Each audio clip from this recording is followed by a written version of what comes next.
وسيق الذين كفروا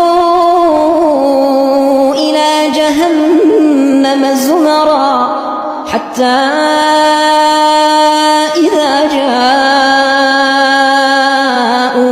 فتحت أبوابها وقال لهم خزنتها ألم يأتكم رسل منكم يتلون عليكم